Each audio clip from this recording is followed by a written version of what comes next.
Welcome to KC talks career. Few episodes నుంచి మనం చాలా ఇంట్రెస్టింగ్ టాపిక్స్ మాట్లాడుతున్నాము అబౌట్ జాబ్స్, వాటి శాలరీ రేంజెస్. అంటే ఒక సర్ఫేస్ లేయర్లో మనము సీఈఓ శాలరీస్ ఎలా ఉన్నాయి, కోర్స్ ఆ సీఈఓ శాలరీస్లో కూడా మన పర్సెప్షన్ ఉంటుంది. People who really put in their efforts వాళ్ళకి హై శాలరీస్, ఎవరైతే ఎఫర్ట్స్ పెట్టట్లేదో but still they are also taking high salaries అని.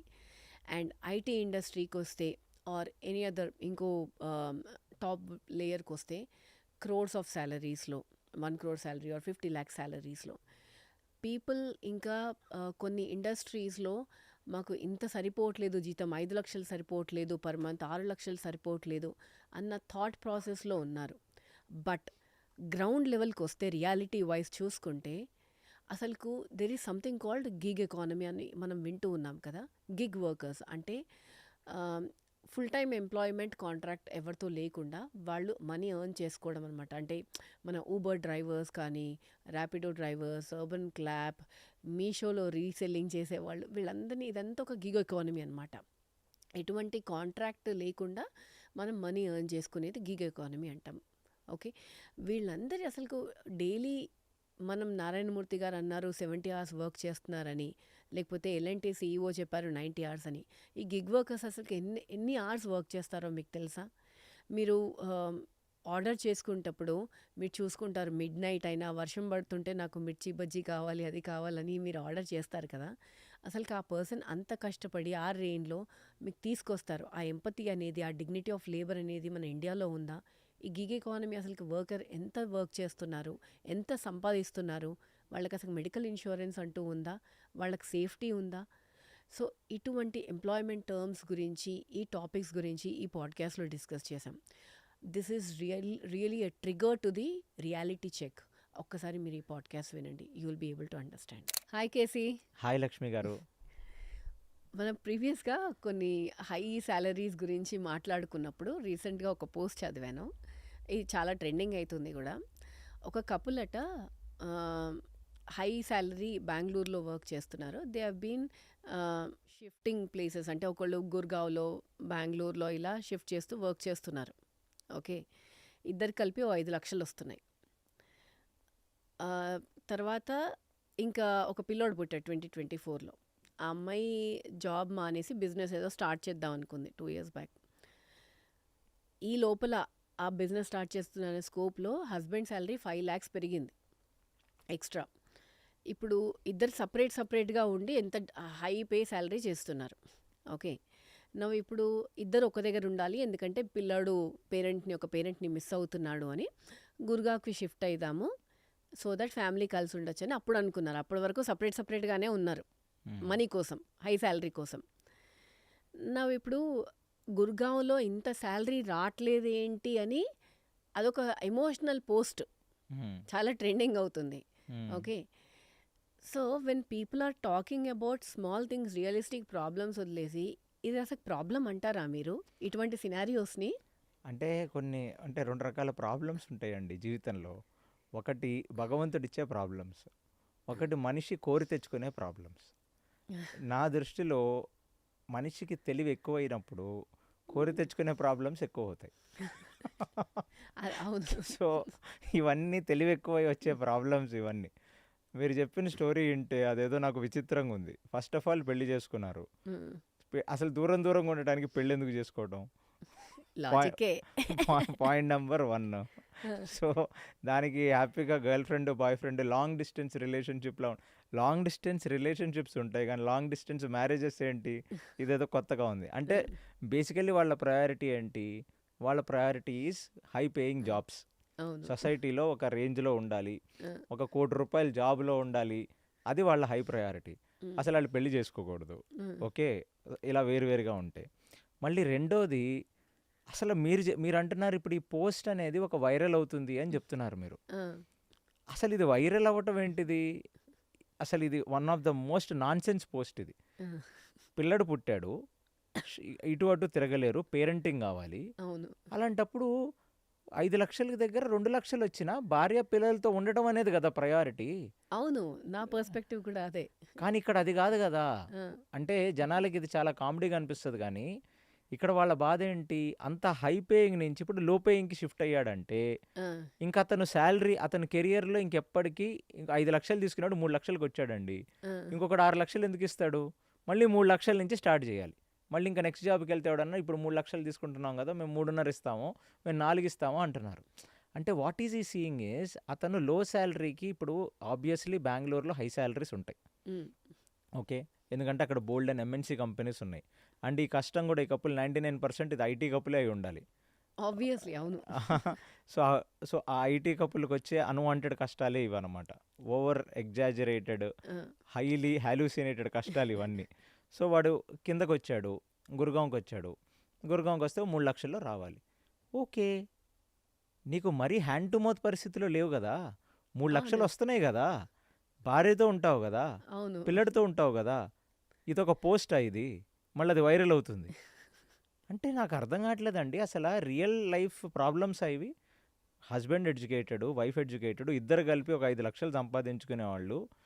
అంటే ఇది అసలు దీని గురించి మాట్లాడటమే దండగండి దీని గురించి. అంటే నాకిప్పుడు కొత్త కొత్త డౌట్స్ వస్తున్నాయి ఇలాంటి పోస్టులు పెడుతుంటే. మనమేమనుకుంటున్నాం కార్పొరేట్స్ మనుషుల్ని ఎక్స్‌ప్లాయిట్ చేస్తున్నారని మనం అనుకుంటున్నాం. అవును. నాకిప్పుడు కొత్తగా అనిపించేది ఏంటంటే మనుషుల్లో ఉన్న గ్రీడ్‌ని కార్పొరేట్స్ యూజ్ చేసుకుంటున్నాయి అంతే. ఆబ్వియస్‌లీ అది బ్యాక్ టు బ్యాక్ వస్తది. ఎట్లా అంటే క్యాండిడేట్ ఎక్స్‌పెక్టేషను, హ్మ్. తర్వాత కంపెనీ ఆఫర్. హ్మ్. ఎళ్ళేసి ఒక ఆఫర్ చూపించి ఇంకో ఆఫర్ తెచ్చుకుంటాడు. హ్మ్. అంటే వాళ్ళకి మనుషులకి గ్రీడ్ ఉంది. హ్మ్. నా దగ్గర ఒక 4, 5 ఆఫర్‌లు పెట్టుకొని దీంట్లో ఇన్ పెన్, సెప్టీ పెన్ అనుకోని ఒకటి చూజ్ చేసుకుంటాడేమో. హ్మ్. ఆ గ్రీడ్ అయితే కనబడుతుంది గదా! యాహ్! నేను కోవిడ్ టైమ్‌లో చాలా చూశాను గదా! ఒక జావా 2021లో. 2021లో 2021కి ముందు ఒక జావా ఫుల్ స్టాక్ అండి 4 ఇయర్స్, 5 ఇయర్స్ ప్రొఫైలు ఈజీగా 12, 13, 14 లక్షలకి దొరికేది. అదేంటో మ్యాజిక్ అయినట్టే. అసలు ఒక 6 మంత్స్‌లో same Java full stack 4-5 years experience వాడు 26 లాక్స్‌కి కూడా దొరకట్లా. అసలు అదెలా అయిందంటే ఆ స్కిల్ డిమాండ్‌లోకెళ్ళింది. Now full stack is used everywhere. అది డిమాండ్‌లోకెళ్ళింది. సప్లై కొంచెం అంత అడిక్వేట్‌గా సప్లై లేదు. వీడు 13 వాడు 18కి ఆఫర్ తీసుకోవటం. 18 చేతిలో పెట్టుకోవటం. ఇంకో కంపెనీతో నెగోషియేట్ చేయటం. ఇదే 22 డ్రామా. 22 ఆ 18 చూసిన వాడు పోనీ 20 ఇస్తే 20ని తీసుకెళ్ళి ఇంకొక నెగోషియేట్ చేసి 26 అంటే ఒకటే ఆఫర్‌ని పట్టుకొని 2, 3 చోట్ల నెగోషియేట్ చేసి ఫైనల్లీ 13-26 అయింది. అంటే నేను అనేదేంటంటే కార్పొరేట్ ఎక్స్‌ప్లాయిటేషన్ ముందు ఆలోచిస్తే ఇదో పెద్ద సమస్య కాదు. ఎందుకంటే దీపం ఉన్నప్పుడే ఇల్లు సర్దుకోవాలి అనేది సామెత ఉంది కదా! హ్మ్. డిమాండ్ ఉన్నప్పుడే దాన్ని ఎక్స్‌ప్లాయిట్ చేశారు. సో, ఈదర్ వేస్ ఉంది అది యాక్చువల్‌గా. ఈదర్ వేస్ ఉంది. కానీ నేననేది ఏంటంటే జనాలందరూ ఆలోచించాల్సింది ఏంటి అంటే ఎంతసేపు మనకంటే పైన ఎవడున్నాడు అంటే మనకిది చిన్నప్పటి నుంచి స్టార్ట్ అయిందండి. హ్మ్. క్లాస్ రూమ్‌లో ఇప్పుడు మీ మీ పిల్లాడికి 10థ్ ర్యాంక్ వచ్చిందనుకోండి.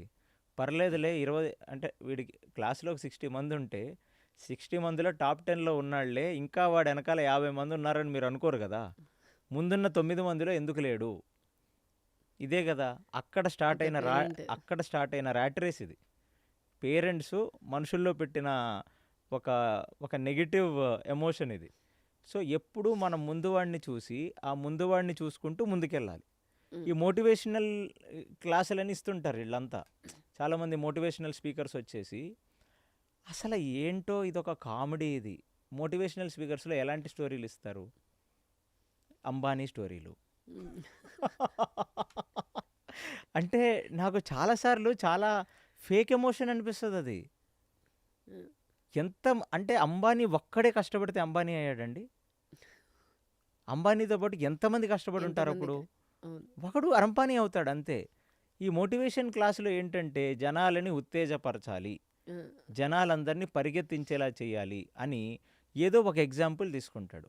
ఆ ఎగ్జాంపుల్ ఎలా ఉంటది? వాడు అదృష్టం బావుండి అంటే I am a hard core believer of hard work with అదృష్టం. హార్డ్ వర్క్ హ్మ్. ఒకటే చేస్తే మనం పైకి రాము. హార్డ్ వర్క్‌తో అదృష్టం కలిస్తేనే పైకొస్తాం. అవును. అలాగని అదృష్టాన్ని నమ్ముకొని ఏ ఆహ్, హార్డ్ వర్క్ ఏ చేయకపోతే హార్డ్ వర్క్ చేయకపోయినా పైకి రాం. ఈ అవును. 2 దే హావ్ టు బ్యాలెన్స్‌డ్‌గా నడవాలి. కానీ ఇక్కడ అలా గాదు. ఎంతసేపు మనిషి ఎక్స్‌పోనెన్షియల్లీ పైకెళ్ళిపోవాలి. సక్సెస్ స్టోరీస్ అంతా ఎవరి సక్సెస్ స్టోరీసు? అంబానీ స్టోరీస్, ఇంకెవరెవరో అలాంటి వాళ్ళే ఉంటారు. From successful nothing people. To from nothing to something. అవును. ఇదొక టిపికల్ యుఎస్ సేయింగ్ అనమాట, becoming something from nothing. So అలాంటి ఎగ్జాంపుల్స్ తీసి బూస్ట్ చేస్తారు. సేమ్ ప్రాబ్లం ఇప్పుడు కార్పొరేట్స్లో ఉంది. ఎంతసేపు ఇప్పుడు మనం 14 lakhsలో ఉన్నాం, ఎప్పుడు 25 lakhsకి వెళ్తాం, ఎప్పుడు 30 lakhsకి వెళ్తాం, ఎప్పుడు 1 crore వెళ్తాం, ఇదే ర్యాట్ రేస్. కానీ ఇందులో మనం ఏమేం సాక్రిఫైస్ చేస్తున్నాం? ఈ ఎంటైర్ ట్రాన్సిషన్, ఈ పరిగెత్తటంలో మనం ఏమి సాక్రిఫైస్ చేస్తున్నాం? ఇప్పుడు మీరు చెప్పిన స్టోరీలో వాళ్ళిద్దరికీ కలిపి 5 లక్షలు రాకపోతే ఏమైంది? వేరువేరుగా ఉండి ఇద్దరు కలిసి ఉండి 1,00,000 రూపాయలు తెచ్చినా హ్యాపీగా ఫ్యామిలీ ఈజ్ ఉండొచ్చు. టుగెదర్ కదా. ఫ్యామిలీస్ టుగెదర్ కదా. అలాంటి నోబుల్ రెస్పాన్సిబిలిటీస్ కానీ, అలాంటి మోరల్ ఫ్యాబ్రిక్ కానీ లేదండి వాళ్ళ సమాజంలో. పీపుల్ ఆర్ అంటే మెటీరియలిస్టిక్ థింగ్స్ అయిపోయాయి. అఫ్ కోర్స్ ఎర్న్ చేయకపోతే ప్రాబ్లం అవుతుంది అనుకుంటే ఎర్నింగ్ ఈజ్ దేర్, బట్ మీకు అంత రేంజ్ ఉండకపోవచ్చు.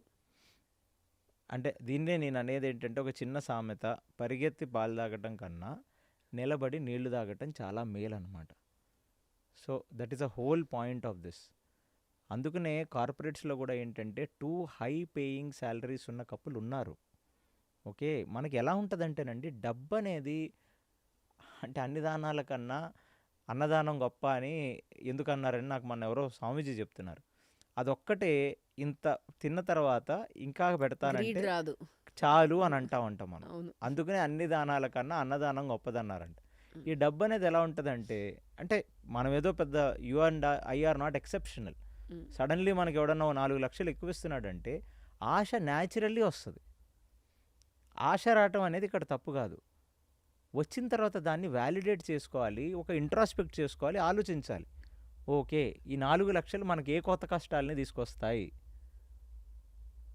ఆ ఇంట్రాస్పెక్షన్ కావాలి. And what I feel is, comparison అనేది ఎప్పుడు మీరు అన్నారు కదా, ఎదుటి వాళ్ళని చూసి ఆ కార్ చూసి నేను అలాంటిది కొనుక్కోవాలి, ఎదుటి వాళ్ళని చూసి గ్రోత్ కాకుండా మీ గ్రోత్ అంటే బ్యాక్ దెన్ లాస్ట్ ఇయర్ మీరు ఏ గ్రోత్లో ఉన్నారు, ఇప్పుడు మీరు ఎక్కడ ఉన్నారు. So you have increased your growth, your personal growth, your value growth, maybe your financial growth. మీతో మీరు కంపారిజన్ చేసుకొని మీరు గ్రో అవుతే I think half of the problems will be resolved అని అనిపిస్తుంది. అంటే మనతో మనం కంపారిజన్ చేసుకోవటం అనేది అదొక పెద్ద అబ్స్ట్రాక్ట్ అండి. అది చేయలేక కదా మనిషి ఎప్పుడు పక్కోడితో కంపేర్ చేసుకుంటాడు. మనం అప్పుడే ఎప్పుడు కదా ఎక్స్పెక్టేషన్స్ ఎక్కువైపోయి. ఈ లైఫ్లో అంటే ఇది ఒక అంటే మనం ఏదో కెరియర్స్లో ఒక ఫిలసాఫికల్ పాడ్కాస్ట్లో అవుతుంది, కానీ ఒక రియాలిటీ ఏంటంటేనండి, మన మన చెయ్యి వేలి ముద్ర ఈ ప్రపంచంలో యునీక్ అండి. అవును. మీకుండే థంబ్ ఇంప్రెషన్ ఫింగర్ ప్రింట్ ఇంకొకటికి ఉండదు. ఇప్పుడు ఆ యుఎస్లో ఇటు చోటంతా రెటీనా స్కానింగ్ చేస్తారు. అంటే మీరు ఒక యునీక్ స్పెసిమెన్ మీరు. ఓకే, అలాంటిది నిన్నెందుకు నువ్వు వేరే వాడితో 24 గంటలు కంపేర్ చేసుకుంటావు? వాడు వేరే, నువ్వు వేరే. అవును. ఆ ఒక్క బేసిక్ లాజిక్ మనం లైఫ్లో మర్చిపోయామనుకోండి, ఈ ర్యాట్ రేస్ నుంచి బయటకు వస్తాం. ఇది యాక్చువల్లీ టిపికల్ ర్యాట్ రేస్. పూర్వం ఎలాంటి కష్టాలు ఉండేనండి, ఇలాంటి కష్టాలు ఉండేవి. ఇవన్నీ కొత్త కొత్త కష్టాలు, చాలా చాలా వింతగా అనిపిస్తాయి నాకు. క్రియేటెడ్ కష్టాలు. ప్రాబ్లమ్స్ క్రియేటెడ్ అంటే ఈ కప్పులో ఇద్దరు ఎడ్యుకేటెడ్ అండి. కొడుకు పుట్టాడు, ఇటు అటు తిరుగుతున్నారు. ఎందుకు ఇటు అటు తిరగటం? ఓ 1,00,000 రూపాయలు ఇద్దరు ఒక దగ్గర బ్రతకలేరా? ఇవాళ 1,00,000 సంపాదించిన వాళ్ళు ఎంతమంది ఉన్నారండి? అంటే ఎంతసేపు మనం సాఫ్ట్వేర్ ఇండస్ట్రీ, సాఫ్ట్వేర్ జీతాలు, ఇవే కదా కంపారిజన్. ఇవంతా ఎర్నింగ్ చేసుకున్నాక ఓల్డ్ ఏజ్లో వచ్చేసారనుకోండి, అసలు ఫస్ట్ ఆఫ్ ఆల్ నా డౌట్ ఏంటంటే, ఇలా బ్రతికితే ఓల్డ్ ఏజ్ రాదు, మిడ్ ఏజ్లోనే పోతారు. ఓల్డ్ ఏజ్ వరకు ఈ బండి పోదు. ఈ బండి మధ్యలోనే ఎప్పుడో షెడ్కి వెళ్ళిపోద్ది. సో లాస్ట్ టైం మనం మాట్లాడుకున్నాం, emotional wellness, mental wellness, physical wellness, ఇవి కాంప్రమైజ్ కాకుండా హోలిస్టిక్ ఉంటేనే ఏదైనా హాలిస్టిక్ అప్రోచ్ అనేది మనం అన్ని చోట్ల చూస్తున్నాం. ఇవాళ మెడిసిన్లో హాలిస్టిక్ అప్రోచే, అన్ని చోట్ల హాలిస్టిక్ అప్రోచే కదా. సో ఇలాంటి జాబ్ కెరియర్లో కూడా చాలా హాలిస్టిక్గా అప్రోచ్ అవ్వాలండి మనం. సో ఇప్పుడు మీరేంటంటే ఇది ఇంత ఈ కప్పులు ఎక్కడికి వెళ్ళాలి, ఏం వెళ్ళాలి, ఇంత ఆలోచించారు మీరు. నేను అసలు మీకు చెప్తాను, అసలు ఐటీలో ఎంతమందికి జాబ్స్ ఉంటాయండి? ఎంటైర్ ఐటీ ఇండస్ట్రీ అన్నీ కలిపితే భారతదేశంలో ఎంత పర్సంటేజ్ అది? ఇట్స్ అన్ని ఒక 30% ఉండొచ్చు అంత కూడా అప్రాక్సిమేట్‌గా? ఉండదండి. ఆ! ఒక 100% అన్ని ఇండస్ట్రీలు కలిపితే ఆ! అందులో ఐటీ ఇండస్ట్రీ ఎంత? చిన్నది. Because they are lot of other industries కదా! మ్యానుఫ్యాక్చరింగ్, ఫార్మసీ, కాటేజ్ ఇండస్ట్రీస్ చాలా ఉన్నాయి. అన్నీ కలుపుకుంటే అన్నీ కలుపుకుంటే ఇది very micro. Very very minute అది. మేబీ అవును. ఒక 10-12% కూడా ఉండదేమో అని నాకు డౌటు. హ్మ్. సో, అంటే ఆ స్టాట్స్ నా దగ్గర స్టాట్స్ లేవుగా. నాకు కూడా తెలీదు కాబట్టి but the whole point is ఎంతసేపు ఐటీ కంపారిజనే. హ్మ్. ఒక ఫార్మసీ ఎంత సంపాదిస్తున్నాడు? ఒక ఒక ఒక ఒక చిన్న ఫ్యాక్టరీలో పనిచేసేవాడు, ఒక ఫార్మసిస్ట్ ఎంత సంపాదిస్తున్నాడు? ఇవాళ అసలు ఫస్ట్ ఆఫ్ ఆల్ ఇవన్నీ వదిలేయండి. ఈ ₹1,00,000 జీతాలు, ₹1,00,00,000 జీతాలు వదిలేయండి. ఎంబీబీఎస్ డాక్టర్ స్టార్టింగ్ సాలరీ ఎంతండి? ఇంటర్న్‌షిప్ అరౌండ్ 30,000తో స్టార్ట్ అవుతుండొచ్చు. ఇంకా పెరిగితే ఓన్లీ ఎంబీబీఎస్ డాక్టర్ అయితే ఎంత ఇస్తారు మహా అయితే? ఏ ఓన్లీ కార్పొరేట్ హాస్పిటల్‌కెళ్ళినా 1,00,000 కంటే ఎక్కువ ఇవ్వరండి. అవును. అది ఒక ఎంబీబీఎస్ డాక్టర్ సాలరీ. అవును. అసలు ఇంకా మనం కిందకొస్తే ఈ గిగ్ ఎకానమీ, గిగ్ జాబ్స్ అంటారు. అవును. మీరు మీరు ఈ మధ్య చూసుంటారు. అవును. అంటే మన చిన్నప్పుడు అవి అంత లేవు గానీ, హ్మ్. పోస్ట్ కోవిడ్ విపరీతంగా పెరిగిపోయాయి. యాహ్! సైడ్ హజిల్ ఎక్కువ పెరిగిపోయి గిగ్ వర్కర్స్ అనేది పెరిగారు. అసలు ఈ గిగ్ వర్కర్స్ ఎంత సంపాదిస్తారో తెలుసా మీకు ఆన్ అన్ యావరేజ్? అసలు it gig depends on the workers అంటే ఇండస్ట్రీ. ఏంటని చాలా మందికి డౌట్ రావచ్చు కదా! అసలు ఆ! గిగ్ వర్కర్స్ అంటే ఏంటంటే, ఎటువంటి ఎంప్లాయ్‌మెంట్ లెటరు లేకుండా, ఓకే. ఒక ఒక ఎక్స్‌ట్రా ఇన్‌కమ్ కోసమో, లేదా పార్ట్ టైమ్ జాబ్ కోసమో, ఒక కాంట్రాక్చువల్ ఎంప్లాయీ లాగా, అంటే అతను కాంట్రాక్చువల్ ఎంప్లాయీ లాగా. కాంట్రాక్చువల్ ఎంప్లాయీ లాగా పనిచేసేవాడిని గిగ్ వర్కర్స్ అంటారు. అంటే ఎలాంటి వాళ్ళు? ఈ హ్మ్. ర్యాపిడోకి యూనో డ్రైవర్స్, డ్రైవ్ చేసేవాడు, బైక్ డ్రైవర్సు, ఈ డెలివరీ. ఓలాకి, ఊబర్‌కి పనిచేసేవాళ్ళు, అర్బన్ క్లాపుల్లో పనిచేసేవాళ్ళు. హ్మ్. These are all this typical gig workers. ఆ అవును. గిగ్ వర్కర్స్‌లో మళ్ళీ 2 రకాలు. ఒకటి స్కిల్డ్, ఒకటి నాన్ స్కిల్డ్. హ్మ్. ఒకటి బేసికల్లీ లేదా ఒకటి బ్లూ కాలర్ అనొచ్చు, ఒకటి వైట్ కాలర్ అనొచ్చు. అవును. అంటే ఐటీలో కూడా గిగ్ వర్కర్స్ ఉండొచ్చు, ఫైనాన్స్‌లో కూడా వాళ్ళు కన్సల్టెంట్స్ బేసికల్లీ. కన్సల్టెంట్స్ అవును. కానీ అది డిఫరెంట్ స్టోరీ. హ్మ్. వాళ్ళ మాత్రం చాలా తక్కువ. కానీ ఇవాళ భారతదేశంలో అండి, that's a very big stats. NITI Aayog వాళ్ళ డేటా ప్రకారం 2022లో గిగ్ వర్కర్స్ 77 lakhs ఉన్నారంట. 77 లాక్స్. 77 lakhs 2022లో. ఓకే. సో ఇప్పుడు ఇంకా పెరిగారు బికాస్ సో అది ప్రీ కోవిడ్. ఆ! కోవిడ్‌కి ముందు కేవలం గిగ్ వర్కర్స్ అనేవాళ్ళు భారతదేశంలో ఒక 25 lakhs మంది ఉండేవాళ్ళంట. అంటే 2020లో హ్మ్. 2020లో. అదే. సో 2020 ప్రీ కోవిడ్ 2022 రిపోర్ట్ ప్రకారం 77 lakhs అయితే, ఇప్పుడు ఆ ఎస్టిమేషన్ 2030కి నితి ఆయోగ్ ఏం చెప్తుందంటే, అట్లీస్ట్ 3 crore మంది గిగ్ వర్కర్స్ ఉంటారని చెప్తుంది. అంటే సో అంతమంది ఒకప్పుడు కేవలం ఒక ఎడిషనల్ ఇన్కమో, లేకపోతే ఎక్స్ట్రా పార్ట్ టైం జాబులు లాంటి చేసుకునే వాళ్ళకి ఇవాళ అదొక ఫుల్ టైం ఆక్యుపేషన్ అయిపోయింది. అదే ఇప్పుడు అంటున్నారు కదా! మీరు ఏదైతే ఫస్ట్ సైడ్ హజిల్ లాగా వర్క్ చేస్తున్నారో, ఆఫ్ లేట్ అది మీకు ఫుల్ టైమ్ ఎంప్లాయ్‌మెంట్. అది ఫుల్ టైమ్ ఎంప్లాయ్‌మెంట్ అయ్యింది. ఆ! ఆ ఫుల్ టైమ్ ఎంప్లాయ్‌మెంట్ అయ్యింది గానీ, వాళ్ళ కష్టాలు అసలు చాలా దయనీయంగా ఉంటాయి వాళ్ళ కష్టాలు. మీరెవరినన్నా చూడండి, వాళ్ళకి మెడికల్ ఇన్సూరెన్స్‌లు ఉండవు 99%. హ్మ్. భారతదేశంలో ఇంకా మెడికల్ ఇన్సూరెన్స్ ఎవరికుందండి? ఓన్లీ ఒక ఎలైట్ క్రౌడ్‌కి, మీలాగా ఐటీల్లో పనిచేసిన వాళ్ళకి, కొంచెం ఎడ్యుకేటెడ్ క్లాస్ వాళ్ళకి, ఒక మినిమమ్ ఒక 1.5 lakh, 2 lakhs సంపాదిస్తున్న ఫ్యామిలీ వాళ్ళకి కనీసం ఆర్ అవేర్‌నెస్ ఉంది. గవర్నమెంట్ ఎంప్లాయీస్‌కి సమ్ గవర్నమెంట్ కైండ్ ఆఫ్ ఎంప్లాయీస్‌కి ఎలాగో గవర్నమెంట్ కడుతుంది. కడుతుంది. సో, మిగతా వాళ్ళకి అసలు మెడికల్ ఇన్సూరెన్సెస్ అని ఎక్కడున్నాయి? పాపం ఈ గిగ్ ఎంప్లాయీస్ అంటే 18,000 యావరేజ్ ఒక మంత్‌కి సంపాదించే ఒక ర్యాపిడో డ్రైవరు, ఒక ఓలా డ్రైవరు వాళ్ళకి ఎక్కడుందండి? ఉన్న పర్సెంటేజ్ చాలా తక్కువ. కానీ వాళ్ళు చేస్తున్న వర్క్ ఎంత రిస్క్‌తో కూడుకున్న పని. వాళ్ళకి అవును. కేవలం ఒక సర్వీస్ డెలివరీ మీద వచ్చే ఇన్కమ్ చాలా తక్కువ. వాళ్ళు టోటల్ డబ్బు పలానా ఎక్స్ అమౌంట్ సంపాదిస్తే చేతిలో మిగిలేది 40%. అంటే ₹10,000 వాళ్ళు సంపాదిస్తే వాళ్ళ చేతిలో మిగిలేది కేవలం ₹4,000. ఎందుకంటే ఆ బైక్ ఈఎంఐ కావచ్చు, ఆ పెట్రోల్ కావచ్చు, హ్మ్. వాడి ఓవర్ హెడ్స్ అన్నీ తీసేస్తేనండి వాడి చేతిలో మిగిలేది ఈవెన్ నాట్ 40-50% మధ్యలోనే వాడికి మిగులుతుంది. మళ్ళీ హ్మ్. కంపెనీస్ ఏమన్నా వాళ్ళ రెస్పాన్సిబిలిటీ తీసుకుంటాయా? ఏమీ అంటే తీసుకోవు. కంపెనీస్ ఇన్స్యూరెన్స్ ప్రొవైడ్ చేయట్లేదు వీళ్ళ గిగ్ వర్కర్స్‌కి. చేయట్లేదు. హ్మ్. అసలు వాడు ఎంప్లాయే కాదండి. ఇంకా గట్టిగా మాట్లాడితే వాడు ఒంట్లో బాలేకంటే ఇది మీరు యూట్యూబ్‌లో రకరకాల వీడియోస్, స్టోరీస్ పెడతారు. ఎవరో ఒక వ్యక్తి గుర్గావ్‌లోనో, నోయిడాలోనో ఉన్న ఒక వ్యక్తి యాక్సిడెంట్ అయ్యి తనకొచ్చిన 5 ఆర్డర్‌లు క్యాన్సిల్ చేశాడు. హ్మ్. అతని అకౌంట్ సస్పెండ్ చేసేశారు. అంటే వాళ్ళకేం రెస్పాన్సిబిలిటీ? అసలు వీళ్ళెందుకని ఈ గిగ్ అనే కాన్సెప్ట్ ఎందుకొచ్చింది? To get rid of the responsibility of a work. Hmm. అవును.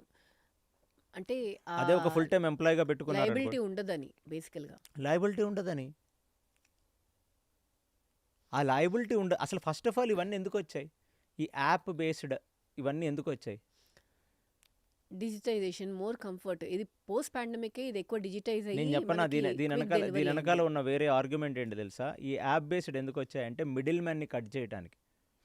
ఇంతకుముందు ఒక టెక్ కంపెనీ మిస్టర్ సమీర్ హ్మ్. ట్రావెల్స్‌కి ఇచ్చేది. హ్మ్. ఆ సమీర్ ట్రావెల్స్ వాడు ఎక్కువ తినేసి వాడు కింద పెట్టుకున్న కార్లోళ్ళందరి దగ్గర తక్కువ ఇచ్చేవాడు. హ్మ్. ట్రావెల్ ఏజెన్సీకి ఇస్తుంది అవును. ఎవరైనా.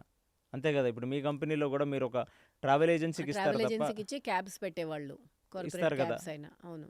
అది కట్ చేసేసి అంటే ఆ మిడిల్ మ్యాన్ డబ్బులు సంపాదించుకుంటున్నారు ఎక్కువ, హ్మ్. వీళ్ళని ఎక్స్‌ప్లాయిట్ చేస్తున్నారు అని ఈ యాప్ బేస్డ్ ఇవన్నీ వచ్చాయనేది ఒక ఆర్గ్యుమెంట్. కానీ వాళ్ళే మిడిల్ మెన్ అయ్యారు. వాళ్ళ ఎక్స్‌ప్లాయిటేషనే చాలా ఎక్కువుంది. అంటే ఇంత ఎంప్లాయ్‌మెంట్ క్రియేట్ అయింది. ఇది క్రియేట్ అయింది బూనా? బానా? చూడండి, కాయిన్ హ్యాస్ బోత్ సైడ్స్ అండి. ఆ! మీరు దీనికి ఇంకో రకమైన ఆర్గ్యుమెంట్ చెప్పొచ్చు. ఏమని? అసలు ఇలాంటి ఒక యాప్ బేస్డ్ ఉంది కాబట్టే కదా ఈ నీతి ఆయోగ్ ప్రకారం 2030 కల్లా నీకు అంటే ఈ గిగ్ వర్కర్స్ అనేది ఆల్మోస్ట్ 3 క్రోర్స్‌కి వెళ్తుంది. 3 క్రోర్స్ మందికి మనం ఎంప్లాయ్‌మెంట్ క్రియేట్ చేశాం కదా! ఓకే. మీ లాజిక్ వీళ్ళకి ఎంప్లాయ్‌మెంట్ చేయకపోతే వీళ్ళందరూ క్రైమ్స్ పెరిగిపోతాయి భారతదేశంలో. వీళ్ళందరూ విచ్చలవిడిగా డ్రగ్ అడిక్ట్స్ అవుతారు. అందుకే కదా మీరు ఒక ఫినిషింగ్ స్కూల్ పెట్టి మీరు జనాలందరికీ చెప్తుంది. అవును. కానీ నేను అనేది ఏంటంటే అది బూనో బ్యానో 2 కాదండి. ఏదైనా కరెక్ట్‌గా వాడుకునే దాన్ని బట్టి ఉంటది. అవును. కత్తి దాంతో పీకా కోయొచ్చు. దాంతో కూరగాయలు మీరు ఒక తరగొచ్చు. కూరగాయలు కోసుకోవచ్చు. సేమ్ నేను అనేది ఏంటంటే అంటే మీరు అడిగిన దానికి ఏదో సినిమా కష్టాల్లాగా ఏదో చెప్పారు కదా! ఆ! 5 లక్షల జీతం రావట్లేదని పెళ్ళానికి, పిల్లలకి దూరంగా బెంగుళూరులో అది బ్రతుకుతున్నాడని. సినిమా కష్టంలాగా పోర్ట్రే చేశారు. But that was sounding trash. అది ఒళ్ళు బలిసిన కష్టం అది. కొని తెచ్చుకున్న కష్టం. అంటే నీకు ప్రయారిటీ నిజంగా భార్య పిల్లలైతే తక్కువ జీతానికన్నా పోయి అక్కడ వర్క్ చేసుకోవాలి నువ్వు. ఆ! అంటే నేను ఇది ఎగ్జాంపుల్ ఎందుకు చెప్తున్నానంటే అదొక కష్టమా అది? ఆ! అసలు రియల్ కష్టాలు చూడండి ఇక్కడ ఎంతున్నాయో. ఒక ఎండనక, వాననక వాడు ఒక యావరేజ్‌గా ఎంత మీరు 70 అవర్స్ అంటే ఫీల్ అయిపోయారే. మొత్తం భారతదేశంలో ఉన్న ఐటీ ప్రపంచం, కార్పొరేట్ రంగం అంతా ఊగిపోయింది. ఒక ఎల్&టీ ఆయనొచ్చి హ్మ్. 70 అవర్స్ అని అనగానే 90 అవర్స్ అన్నాడు. నారాయణమూర్తి వచ్చేసి ఆయన 90 అన్నాడు ఆయన. ఆయన 90 అన్నాడు. ఆయన 90 అన్నాడు. ఈయన 70 అంటే భారతదేశం అంతా అట్టుడిగిపోయింది. ఆ! అందరూ కలిసి ఆయన్ని ఇది తిట్టేశారు. అసలు మీకు ఈ gig workers average work hours ఎంతో తెలుసా? ఎంతుంటుంది? మీరు ఇమాజిన్ ఇట్ చేసుకోండి. Depends on the person. ఆయన ఎంత తీసుకుంటే అంత గదా! బికాజ్ ఇట్స్ ఆల్ కానీ కన్సల్టింగ్. అదొక మేజర్ సోర్స్ ఆఫ్ ఇన్కమ్ అయిపోయింది కదండీ! అవును. అప్పుడు ఇన్‌కమ్ అప్పుడు అతను పాపం ఎలా పని చేస్తాడు? ఇప్పుడు ఒకడు బైక్ నాదండి. ఓకే. డబ్బులు సంపాదించడం కోసం నేను ఎక్కాను. హ్మ్. ఒక యాప్ బేస్డ్ దింపుతున్నాను. హ్మ్. అందులో నాకు ఖర్చు కూడా 50%. అవును. ఓకే. నాకు మిగిలేది అంటే ₹100 సంపాదిస్తే ₹50 ఖర్చుకే పోతుంది. అవును. అదొక మెయిన్ ఫ్రేమ్ జాబ్‌గా నేను చెయ్యాలంటేనండి, మరి నేను టైము చెయ్యాలి గదా! అది 2 అవును. గంటలు, 3 గంటలు నాకు ఏదైనా మేజర్ ప్యాసివ్ ఇన్‌కమ్ గాదు ఇది. అవును. మీరే మెయిన్ అంటున్నారు. Stream income. Main stream income అయినప్పుడు వాడు దానికి కష్టపడాలి గదా! అవును. ఆ పడాలి. 8, 9, 10 గంటలు మినిమమ్ కష్టపడింది వాడికి ఎలా మిగులుతది? రోజుకి వచ్చే డబ్బు ఎలా వస్తది అవును. వాడికి? మిగలదు. అసలు ఫస్ట్ ఆఫ్ ఆల్ మీకొక అద్భుతమైన మేబీ స్టాట్స్ చెప్తా. వాళ్ళందరూ లింక్డ్ఇన్‌లో లేరు కాబట్టి ఈ వార్ అనేది జరగట్లేదేమో. లేదు. వార్ జరుగుతుంది. వాళ్ళు గూడా ఢిల్లీ, బాంబేలో స్ట్రైకులకెళ్లారు. ఆ! కాపోతే నేను మీకొక కొత్త రకం చూపిస్తాను. ఆ! మీకు 70 అవర్స్ పని చేయమనగానే హ్మ్. ఒక 80-90 మందికి మీకు మిర్చి పెట్టినట్టు అయింది. ఆ! మీరందరూ వైల్డ్ అయ్యారు మీరు. అవును. ఓకే. వీళ్ళందరూ. కానీ ఒక రియాలిటీ ఏంటంటేనండి, ఒక గిగ్ వర్కరు పని చేసే వర్కింగ్ అవర్స్ మినిమమ్ వచ్చేసి 70 అవర్స్ ఉన్నాయండి. 69-70 అవర్స్. హ్మ్. ఓకే. వాళ్ళ సస్టైనబిలిటీ కోసం అదొక మేజర్ ఇన్కమ్ అయితే వాళ్ళు పనిచేసేది 70 అవర్స్. హ్మ్. అంటే చూడండి పర్ డే ఎన్ని అవర్స్ పనిచేస్తారు వాళ్ళనేది. ఒక యావరేజ్ స్టాటిస్టిక్స్ హ్మ్. చూస్తే మినిమమ్ ఒక gig worker average statistics per week వచ్చేసి 59.3 అవర్స్ అని చెప్తున్నారు. సో క్లోజ్ క్లోజ్ ద అది. Close and that to the earning is not so high కదా. Not so high. ఇంత వర్క్ చేసి వాళ్ళ జీతాలే లేవు. అదే అందుకే మీకు చెప్తున్నాను, యావరేజ్ శాలరీ ఒక గిగ్ వర్కర్కి 18,000 ఇవాళ. భారతదేశంలో ఇన్ఫ్లేషన్ ఏ రకంగా పెరుగుతుంది, ఒక రూమ్ రెంట్లు ఏ రకంగా అవుతున్నాయి, అసలు ఒక ప్రాపర్టీ కొనటానికి అసలు పరిస్థితి ఏంటి, అతగాడి ఇన్కమ్ ఏంటి, మీరు సోషల్ ఇంజస్టిస్ అనేది చూస్తున్నారా మీరు? అవును ప్లస్ దానికి ఎంత కష్టపడాలండి. మీలాగా హ్యాపీగా యాక్చువల్లీ మీ కష్టం ఏం కష్టం, హ్యాపీగా 5 లక్షలు సంపాదించుకునేవాడు కరెక్ట్గా ఒక బెండకాయో ఒక పాల ప్యాకెటో కావాలి, ఇలా ఓపెన్ చేస్తాడు, ఇలా కొడతాడు, వాడు అవును కరెక్ట్గా 8 నిమిషాల్లో 10 నిమిషాల్లో మీ ఇంటి ముందు ఉంటుంది. అవును ఓకే, ఆ 8-9 నిమిషాల్లో తెచ్చేవాడి పరిస్థితి ఏంటో ఆలోచించారా? వాడు ఎన్ని ఆర్డర్లు ఇస్తాడు ఆలోచించారా? అసలు అవును గ్రౌండ్ లెవెల్ అదేంటి అంటే మనం మర్చిపోయాము. అదొక మనిషి తీసుకొస్తున్నాడండి. అవును మళ్ళీ ఆ మనిషికి ఎలాంటి ట్రీట్మెంట్ ఉంటుంది, దాని మీద సినిమాలు కూడా వచ్చాయి కదా, 1-2 మలయాళంలో సినిమాలు కూడా చేశారు. అవును ఏదో కొబ్బరి బొండాలు తీసుకొని వస్తే 4th ఫ్లోర్ ఎక్కలేడు వాడు, ఆ, అయినా సరే నువ్వు 4th ఫ్లోర్కి రమ్మంటే అతనికి ఏదో హార్ట్ ప్రాబ్లం వస్తుంది. ఆ, ఏదో ఒక సినిమా సీన్ గుర్తొచ్చింది నాకు. అట్లా వాళ్ళని ఎలా ట్రీట్ చేస్తారు మీరే ఆలోచించండి పోనీ. అవును. ఇప్పుడు బిఫోర్ ఐ ఆర్డర్ ఇన్ అంటే వర్షం పడుతుంది బాగా అన్నప్పుడు ఆన్లైన్ ఆర్డర్స్ అనేది ఒక హ్యూమన్గా వీ హ్యావ్ టు స్టాప్. అంటే అది ఎంతో ఎమర్జెన్సీ అయితే కానీ ఇలాంటి థాట్ ప్రాసెస్లో అసలు జనాలు లేరు. చెప్పాను కదండి, it is a high irresponsible society ఇది. అందుకనే ఏంటంటే వేరే దేశంలో అసలు ఈ లగ్జరీ లేదండి. నేను యూఎస్ వెళ్ళాను. ఉమ్, యూఎస్లో మన ఉన్నప్పుడు నాకు అదే అంటే ఇండియాలో చూసి ఈ జెప్టో, స్విగ్గీ, బ్లింకిట్ ఇట్లాంటివన్నీ చూసి నేను అక్కడ మా సిస్టరును మా కజిన్స్ ఉంటే వాళ్ళని నాకు ఏదో అర్జెంట్ కావాల్సి వస్తే ఏంటి మీ దగ్గర యాప్ లేదా అని అడిగాను. ఆ, వాళ్ళు చెప్పారు యాప్ ఉంది, ఉమ్, కానీ దానికి ప్రోడక్ట్ కంటే డబుల్ రేట్ అవుద్ది. ఆ, ఒక ఫస్ట్ విషయం. రెండో విషయం, అదేమి హైదరాబాద్లోనూ మీ ఇండియాలో వచ్చినట్టేం 10 నిమిషాలు 20 నిమిషాల్లో రాదు, దానికి ఒక 2-3 గంటలు పట్టిద్దని చెప్పారు. ఆ, అబ్బా, నాకు ఆ రోజు అర్థమైంది భారతదేశంలో ఏ రేంజ్ లగ్జరీ ఉందో మనకి. సీరియస్లీ అండి. అవును లగ్జరీ ఉంది.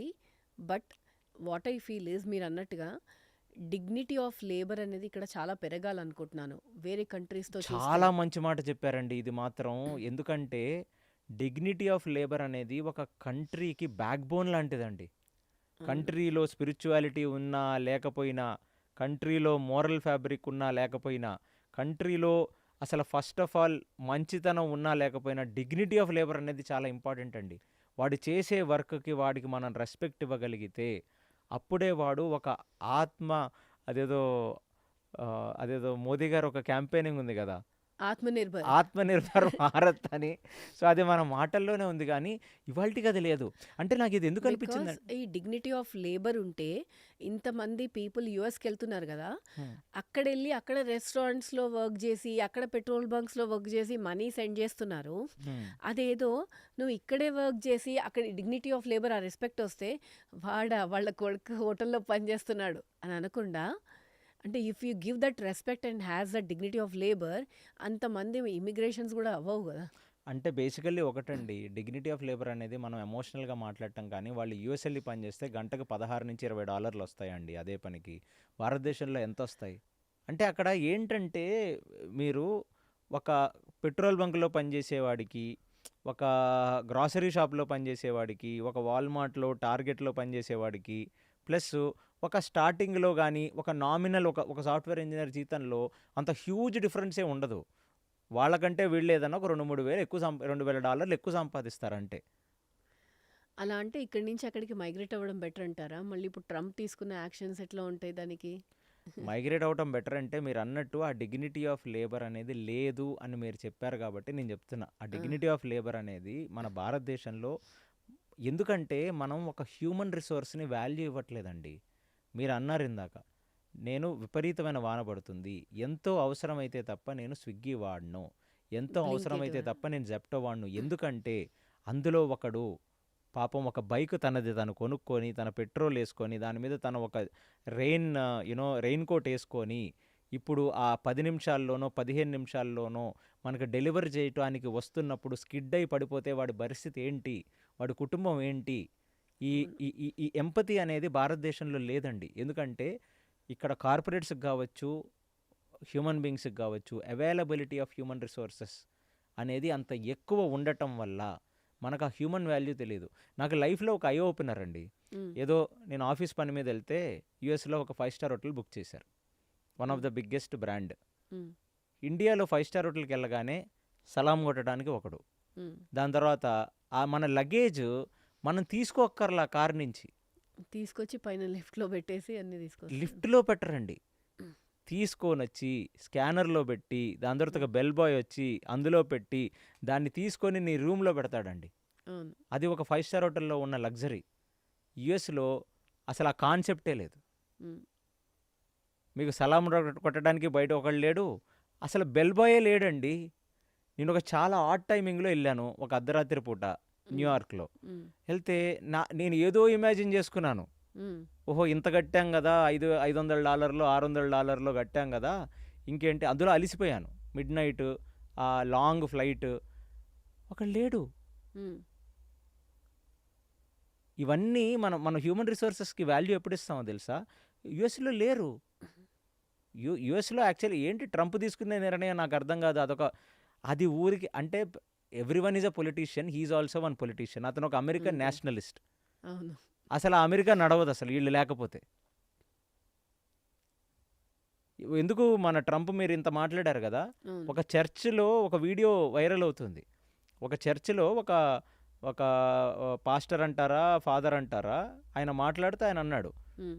మన కార్లు తుడిచేవాడెవరు? మన గార్డెన్స్ క్లీన్ చేసేవాడెవరు? మన బార్బర్స్ ఎవరు? ఆ! మన గ్రాసరీ షాప్‌లో ఇది చేసేవాళ్ళెవరు? మీరెవ్వరైనా అమెరికా వాళ్ళని అడగండి. వాళ్ళు మనలాగా రోజు ఇల్లు క్లీన్ చేసుకోరు గదా! హ్మ్. వారానికొకసారో, నెలకోసారో చేసుకుంటే పాపం అవును. ప్యూటరీకన్స్, మెక్సికన్స్ వచ్చి వాళ్ళ ఇల్లన్నా ఒక $200 తీసుకొని క్లీన్ చేసిపోతారు. ఇంతమంది ఇమ్మిగ్రెంట్స్ ఈ దేశంలో బ్రతుకుతున్నారు. దానివల్ల మనకి ఎంతో లాభం చేకూరుతుంది. ఆ ఇమ్మిగ్రెంట్స్ అందరూ వాళ్ళు ఇల్లీగల్ ఇమ్మిగ్రెంట్స్ అయ్యుండొచ్చు. కానీ వాళ్ళు క్రైమ్ చెయ్యని ఇమ్మిగ్రెంట్స్. పాపం పొట్ట కోసం, పాపం బ్రతకడం కోసం మన దేశానికి వచ్చిన వాళ్ళు. కాబట్టి మీరు వాళ్ళ పట్ల కొంచెం కొంచెం సాఫ్ట్‌గా వెళ్ళాలని జెప్పి ఆ చర్చ్‌లో చెప్తుంది. వీడేమో ఆమెను చూడలేక అటు ఇటు చూసుకుంటున్నాడు. అది ట్రాష్ హ్మ్. అండి అది. మీరెక్కడన్నా చూడండి యూఎస్‌లో అవును. ద ఒక్క కైండ్ ఒక ఆఫ్ ఒక యాక్షన్. ఒక 5 రోజులు ట్రిప్‌కెళ్ళిరండి మీకు యూఎస్‌లో మీకు అర్థమైపోద్దిది. అసలు అలాంటి ఆ ఇమ్మిగ్రెంట్స్ లేకపోతే వాళ్ళ దేశం నడవదు. I don't know why what made him to take such call. ఏం లేదు. ఏదో ఇదొక డ్రామా ఇది. Political drama. Political drama. హ్మ్. పొలిటికల్ డ్రామా తప్ప ఏముంది ఇందులో చెప్పండి? హ్మ్. ఊరికే అంటే ఆ దేశానికి I will make America great again, I will make America proud again అనగానే నేటివ్ అమెరికన్స్ ఉన్నోళ్ళంతా హాహా! ఓహో! అని చెప్పి అంటే హ్యూమన్ ఎమోషన్ అనేది ఎక్కడైనా east or west that is same అండి. పొలిటీషియన్స్ కూడా ఆ హ్యూమన్ ఎమోషన్స్‌ని అంటే దాన్ని క్యాపిటలైజ్ చేయడానికి వాళ్ళు వాడే డ్రామా కూడా ఒకటే. ఇదొక డ్రామా అంతే. అంతకు మించి ఏం లేదు. That country cannot survive without immigrants. ఇప్పుడున్న వాస్ట్ ఏరియాకి అసలు ఇమిగ్రెంట్స్ లేకపోతే ఇప్పుడే మీకు ఎలాంటి కష్టాలు కనపడుతుంటాయి బేసికల్లీ. యూఎస్ వెళ్తే హ్మ్. చాలామంది బోల్డ్ వీడియోస్ ఉన్నాయి కదా మనకి. ఆ అవును. డల్లాస్పురం అని అక్కడని ఆ! ఇక్కడని ఎన్నెన్నో వీడియోస్ పెడుతుంటారు. అవును. మా వంట మేమే వండుకుంటాం, మా ఇల్లు మాదే మేమే తుడుచుకుంటాం, మా బట్టలు మేమే ఉతుక్కుంటాం, మా గార్డెన్ మేమే క్లీన్ చేసుకుంటాం, మా అవును. గడ్డి మేమే పీక్కుంటాం. అవును. ఏంటండి ఇది? సో అవన్నీ అంటే బయటవాడొచ్చి బ్రతకడం వల్ల లాభమే తప్ప నష్టం లేదు కదా! నీకంత డబ్బు ఉంటే నువ్వు అఫోర్డ్ చేసుకో. ఒకడికి జాబ్ వస్తది. సో ఈ భారతదేశంలో ఏమైపోయింది? ఇక్కడ పని చేసేవాళ్ళు దొరికేసరికి పాపం వాళ్ళని ఒక మనుషులుగా మనం గుర్తించట్లేదు. వాళ్ళని విపరీతంగా మనం ఎక్స్‌ప్లాయిట్ చేస్తున్నాం. పాపం ఈ యాప్ బేస్డ్ వాళ్ళు కూడా పాపం వాళ్ళకేమి చేకూర్చట్లేదు. అందుకనే దాంట్లో ఇప్పుడేంటంటే ప్రపంచవ్యాప్తంగా ఒక చేంజ్ వచ్చింది. ఓకే. భారతదేశంలో కూడా ఇది మారుతది ఫ్యూచర్‌లో. మలేషియాలో సింగపూర్‌లో, చైనాలో వాళ్ళందరూ వాళ్ళకి 100% మెడికల్ ఇన్స్యూరెన్స్ కవర్ అవ్వాలి. ప్రతి డెలివరీ మీద ఒక 2% ఏదో కట్ చేసి హ్మ్. వాళ్ళకొక మెడికల్ ఇన్స్యూరెన్స్ ఇస్తున్నారు. Oh! Very nice. Yes. So, వాళ్ళకి ఇప్పుడు అమెరికా గూడా ఏమంది ఆ ఊబర్ ఇలాంటి వాళ్ళందరూ గూడా ఒక ట్రేడ్ యూనియన్, ఆర్గనైజేషన్స్ లాంటిది పెట్టుకోవచ్చని జెప్పింది. హ్మ్. అంటే వాళ్ళకంటూ ఒక సొసైటీస్, ఆ డ్రైవర్స్‌కి కొన్ని సంఘాలు అలాంటివి ఉంటాయి గదా! అవును. పెట్టుకోవచ్చని జెప్పింది. సో, డెఫినెట్‌లీ ఏంటంటే ఒకవైపు భారతదేశంలో ₹1,00,00,000 జాబు 5,00,000 సంపాదిస్తున్నాం అనేది ఒకళ్ళ కష్టం అది. ఇదేదో త్రివిక్రమ్ సినిమా డైలాగ్ గుర్తొస్తుంది. మా డబ్బున్నోళ్ళ కష్టాలు మీకు అర్థం కావండి, మాకు అర్థం కావండి వాళ్ళ కష్టాలు, అది అనవసరం అది. నా దృష్టిలో ఆ డబ్బున్నోళ్ళ కష్టాలన్నీ కోరి తెచ్చుకున్న కష్టాలండి. ఈ భారతదేశంలో ఒక 90% వాళ్ళకి రియల్ కష్టాలు ఉన్నాయి. అన్ఎంప్లాయ్మెంట్ భారతదేశంలో విపరీతంగా పెరిగిపోతుంది. మనం లాస్ట్ టైం మాట్లాడుకున్నాం అన్ఎంప్లాయ్మెంట్ గురించి. అసలు ఏంటేంటో ఒక్కొక్కళ్ళకి 30,000, 40,000, 50,000 అనేది చాలా చిన్నగా కనపడుతుంది అమౌంట్. కానీ ఇన్ రియాలిటీ ₹18,000 సంపాదించుకునే వాళ్ళు భారతదేశంలో ఎంతోమంది ఉన్నారండి. కొంచెం సౌత్ ఇండియా ఒకసారి ట్రైన్ ఎక్కి ఇక్కడ ఒకసారి నాగ్పూర్ దాటండి, మీకు ఇంకొక ప్రపంచం కనపడుతుంది. ఓన్లీ బెంగళూరు, హైదరాబాదు ఇవే కాదు ప్రపంచం అంటే. There is a huge India. అందులో అసలు రియాలిటీకి మన ఎక్స్పెక్టేషన్స్కి ఒక ఒక ఒక ఒక ఒక మ్యాచ్ లేదండి. It's a great miss match. అది మనం ఆలోచించగలిగితే. సో వాట్ కుడ్ బి అంటే మీరు ఇన్సూరెన్స్ కవరేజ్ కానీ ఆర్ ఇవన్నీ చాలా ఇప్పుడు లగ్జరీ కాదు ఇన్సూరెన్స్ అనేది, ఇట్స్ ఎ నీడ్ కదా ఎవరికైనా. It's a need. సో అది ఈ గిగ్ వర్కర్స్కి కూడా రావాలి అంటే there should be a great moment that has to happen. ఒక మూమెంట్ లాగా రావాలి. అసలు అతను మీకు అసలు ఫస్ట్ ఆఫ్ ఆల్ అర్థం కాదు. ఒక క్యాబ్ డ్రైవర్ కానివ్వండి, ఒక ర్యాపిడో డ్రైవర్ కానివ్వండి, మనకి అంటే ఏదైనా ఒక సర్వీసో గూడ్సో తీసుకొచ్చేవాడు కాన్స్టెంట్లీ రిస్క్లో ఉన్నాడండి. అవును, ఆబ్వియస్లీ. మీరు రోడ్డు మీదకి ఎక్కితే రిస్క్ మీకు ఎంత ఉంది? రోడ్డు మీద ఎక్కితే కార్కే ఇన్సూరెన్స్ ఉంది కదా, మీరు మనిషికి ఇవ్వరా? భలే లాజిక్ చెప్పారు. అంటే అది వాళ్ళు ఏమంటాడు, ఎవడికి ఆడు తీసుకోవాలంటాడు. అది కరెక్టే యాక్చువల్లీ. దాని మీద మీరు ఒక పాడ్కాస్ట్ చేయాలి. భారతదేశంలో ఇప్పుడు ఇన్సూరెన్స్ అనేది mandatory. Very true, because the kind of expenses that a person will incur. ఒక్కసారి వాడు కింద పడి కార్పొరేట్ హాస్పిటల్లో జాయిన్ అయ్యాడంటే ఇంకా వాడు సంవత్సరం పాటు 2 సంవత్సరాల పాటు సేవింగ్ చేసుకున్నది మొత్తం పోద్ది. అంతే. కిడ్నీలు పాడై వెళ్తే వేరే వాళ్ళు కిడ్నీలు అమ్మి వీడికి ట్రీట్మెంట్ చేయించాలి, అది పరిస్థితి. అదేదో కామెడీగా ఉంది కానీ బట్ దట్స్ ది రియాలిటీ అండి. That's the reality. So what I can really say is, ఒక పక్కన భారతదేశంలో ఎకానమీ పెరుగుతుంది, we're aiming for a 5 trillion economy. లోపల అన్ఎంప్లాయ్మెంట్ పెరుగుతుంది, లోపల ఎంతోమందికి సరైన ఒక బేసిక్ జీతం లేదు, విపరీతమైన హార్డ్ వర్క్ చేస్తున్నారు. సో వర్క్ లైఫ్ బ్యాలెన్స్ అనేది అసలు ఫస్ట్ ఆఫ్ ఆల్ కార్పొరేట్స్లో వర్క్ లైఫ్ బ్యాలెన్స్ లేకపోతే మీరందరూ ఐటీ వాళ్ళు కాబట్టి మీరందరూ కంప్యూటర్ల ముందు కూర్చొని కంప్యూటర్ల ముందు కూర్చొని రాస్తే అదొక ఆందోళన అవుతుంది. పాపం వీళ్ళంతా ఏం చేయాలి, ఇన్ని గంటలు పనిచేస్తున్న వాళ్ళు. So definitely what I feel is we should have dignity of labour in this country అండి. That's a biggest thing. అది మనం ఇవ్వగలిగితే ఈ కంట్రీలో ఒక మెటామార్ఫిక్ ట్రాన్స్ఫర్మేషన్ అవుతుంది. ఈ కంట్రీ చాలా చాలా చాలా ఉన్నత స్థానానికి వెళ్తుంది ఈ country. Correct. Yeah, I think will hope to have that trigger in people's brain. చూద్దాం. Thank you KC. Thank you Lakshmi గారు.